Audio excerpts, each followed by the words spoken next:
Welcome here in our group Complex PTSD and Thriving, and thank you everyone for being so active and participating and being there for one another, and giving each other that sense that other people hear us and we are not alone with our struggles. And I think that can be very healing in a way too, and for our healing path there.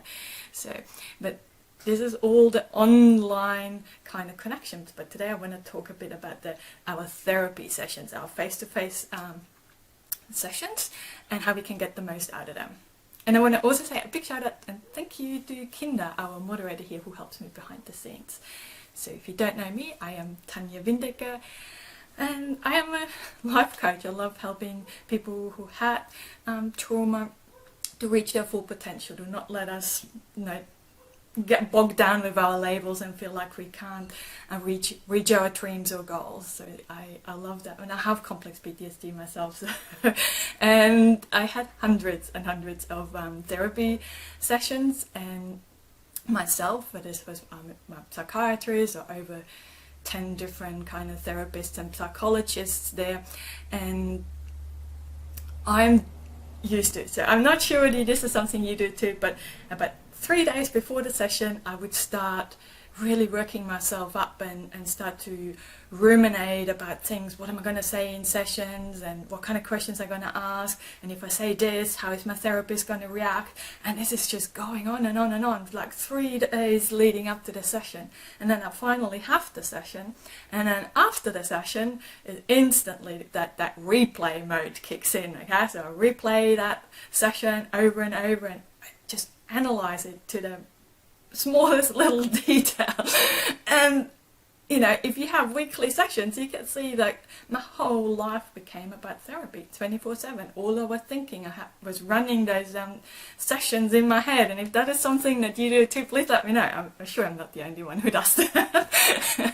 But it's really caused me a lot of pain and suffering.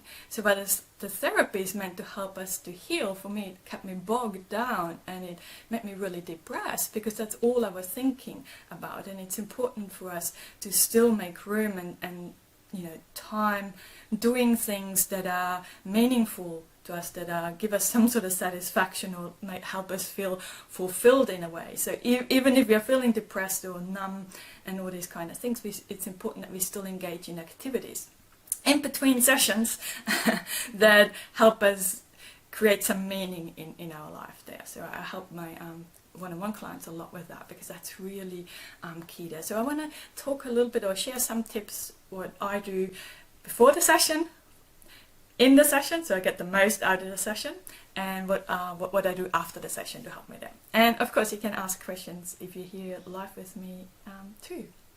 So before the session, so when this ruminating, or this my hypothetical imaginary therapy sessions in my head start, I have a notebook, where I have a notebook for my psychiatrist, I have a notebook for my therapist, I even have a notebook for my PT, and I have a notebook for my supervisor at uni. So my mind is very messy, and I know if I have a question that I want to ask at the next meeting, if I don't write this down, an hour later I'm going to think, oh, there was this question I was going to ask and I can't remember. Okay, so I write everything down. It helps me heaps. So whatever it is that comes up, I write that down. Whether this is I want to discuss this thing with my co-workers, or whether I want to discuss that I can't stop crying, or whether this is that I can't sleep, or if you're a parent, if you have difficult, if your kid is triggering you, anything that is really important for you now that you want to discuss with your therapist, and that keeps coming up in your mind, I write this down. So next time that all comes up, usually not half an hour later, it's there again. I kind of remind myself, hey, I've written it down, it's okay, I'll let it go. Keeps coming up, just keep reminding yourself, oh, here is that same thought again, or here is that question again I'm going to ask my therapist. It's okay, I have it written down in a notebook, we're not going to forget, it's safe to let that thought go, and just focus again on something that's more important for me in the here and now. Okay, there's kind of really helped me to kind of separate myself a little bit from that, or get out of those ongoing sessions in my head. And I take this notebook to the sessions as well. Okay?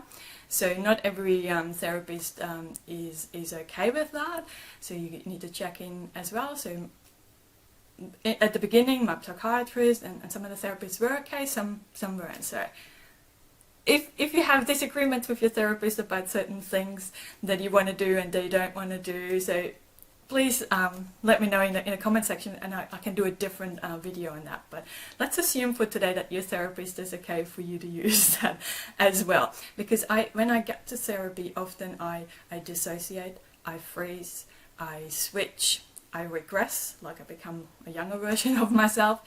And when that happens, I can't process information that's coming in. So if my therapist asks me questions, I might not be able to answer them. My memory is gone. I can't actually remember what I wanted to say. I might not even remember that I have a notebook. Okay? So all this is happening, and I might not be able to actually speak or articulate, or even I can't actually literally produce words. It just all goes. And that's where it's really important that when you have that notebook, that your therapist also knows. So for me, he would then ask for the book, like we have talked about this, so he has permission and things like that. So he knows, and he can read through that, so he knows what actually was really bugging me that week and what I wanted to talk about, and he can start the conversation, he can help me ground, and then I still get out of the session what I want to get out of. Yeah, but first, so this is why I have the notebook, but to help me stop ruminating before I go to session, and it helps me in the session. But when I actually drive, I usually drive to my sessions, but so I arrive early, at least like 10 minutes early, and then I sit in the car. So if you don't drive, I usually go to the toilet if I can't sit in the car. Yeah, but I give myself that time then. I sit in the car, I remind myself that I'm an adult. I choose to come here, I book that appointment. So it's my decision, or it's all my choices, and it's my choice in how much I want to disclose in that session. You know, whether I want to answer a question, whether I want to talk about a topic or not, they're all my choices to remind myself. And ultimately, I also have the choice that I can walk out of the session as well. Yeah? It's kind of a weird choice. Many of us might not consider that we still have that, because sometimes I especially at the beginning with some therapists, I felt really trapped in that room. It's like me and another human being in one room in this confined space. It was very triggering to remind myself. So I really needed to remind myself before the session that I have that option to leave, and it's my choice to be here, and I'm here because I want to heal the past trauma, and so I can get more out of my life and create a better future and all that. So I do that, and then I open my notebook and I read again what I wanted to talk about in the session. Okay, so I want to get the most out of my session, because I don't know about you, I had many sessions where I walked there and then we ended up talking about the weather and the traffic, and I left and I was really frustrated that I didn't actually get help with the things that I needed. Okay, I don't want to talk about the weather and traffic and things like that. So anyway, so I remind myself, and then when I'm actually in the session, then like I said, the therapist, if your therapist is on board with you and is okay with you using the notebook, then you can read it if you get stuck, or give it to your therapist. My therapist actually used to write in it as well some practices or things that he suggested that I could be doing in between sessions, and that was key for me, because again, my memory doesn't work and I so well in sessions, especially when we're a bit triggered, that I couldn't remember after the session, oh, what was the practice I was meant to do? How did it go? And things like that. But if I had it written down, I found this really helpful. Yeah. And so I had the notebook, and what I also have is I have this here. Can you see that? It's like a little bracelet. I use little things like that to help me. I use them as like intentional triggers that I set up. So I have things like that, or I use crystals, I use my jacket. I bring a jacket to session. In some of the healing weeks, people use pillows and blankets, and some of you may have seen photos of me with my fluffy hippo. So that I a stuffed toy, things like that. Can help if you want to bring things like that to the session, but generally I like bracelets or things like that, and this one's actually quite the texture of it, I can feel it, and I can then create an intention for myself, what I want to get out of that session, what's important for me, and that changes over time depending on where you're at in your therapy, whether your intention is to actually feel safe at the session, or whether it's your intention is to create more eye contact with your therapist, or just allow yourself to I'm stuck now. This is so much easier when I do one-on-one coaching. I help people all the time creating intentional triggers with this. I use this outside of therapy as well. Okay, especially meetings and things like that, to create and sometimes my intention is not to have an intention, to be open and flexible to whatever comes up. Okay, so I hold this, and this in particular, it has a texture that can also help me if I'm in session. I can play around with it. It can help me actually stay grounded as well during session. So I like having things like that for me. You guys have any questions on this? I'm just checking that I mentioned everything. Okay, so when we're after the session, when I walk out, I'm usually not my adult self or fully functioning. I find it really difficult to focus, okay? And I'm paranoid about causing an accident. So I never get out of session, hop in a car and drive home. I never do that. So I get in the car, I sit down, and I ground myself. I like having my cat.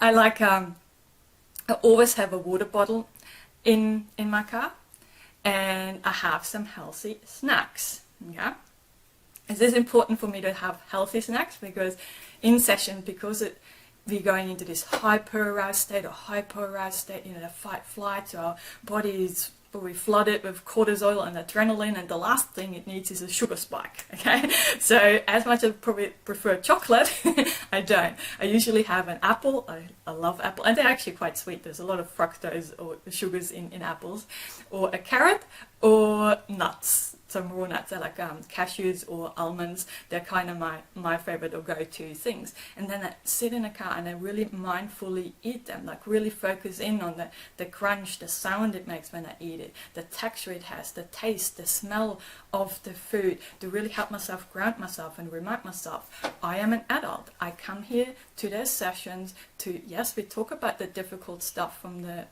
whether it's past traumas or difficult things that I have in a moment. I'm doing this to help me heal. I'm doing this so I can enjoy present moments more, so I can enjoy healthy snacks more and create a better future for myself. So keep bouncing back and forth, focusing on that healthy snack and being in the present moment. And then when I feel like I can focus enough to drive home, then I drive home. Okay? And when I'm back home, it doesn't take long for the replay to kick in. And you know, this is just my mind over analyzing things, and I know it does that. So the minute I get home and it starts that, and it's like, oh, I should have asked this one. Why did he do that? What did he really mean by that? Did I misunderstand that? And all this kind of stuff comes up. I get that notebook out straight away. I write these things down, because I know we had hundreds of sessions. I know that this will keep replaying in my mind for the next few days. Okay? So I write this down, so I can, every time that comes up again, I should have asked this question. It's like, it's okay, I've written it down, I can let that go. It's in my notebook, ready for the next session. And I do really go over this in my next session. Anything that I thought that didn't sit right, or this felt like you minimized what I said and I couldn't say it in session, I will say it in the next session. I will discuss that with my therapist. Okay, so, and having that written down really helps me. Just in case, I can hear some of you saying, it's like, I can't write things down, and you know, all the spelling kind of stuff. Some people, English is not my first language, and actually doesn't matter whether it's English or German, I'm not very good at spelling. So I have lots of mistakes, and I have a very messy handwriting, so sometimes my therapist couldn't read some of the stuff I said, but let that be okay too. It's okay. It's okay to have making ourselves vulnerable and bringing that to session, and none of my therapists ever ridiculed me for making mistakes or some spelling or really messing up some words there. And you know, if you don't like writing, maybe you're more technological advanced than I am, you probably have a device that you can use that I just don't know how to use. So you could do that as well. Or if you have something that really helps you with the either before session, in session, or after session, maybe you would like to share that with people here as well, because I'm sure a lot of people would benefit from that, because it's a question I get so many times from people. Okay, so and we can be there for each other and help each other. Oh, hi Pamela. I also write things down. Oh, great. Oh, and you sent them.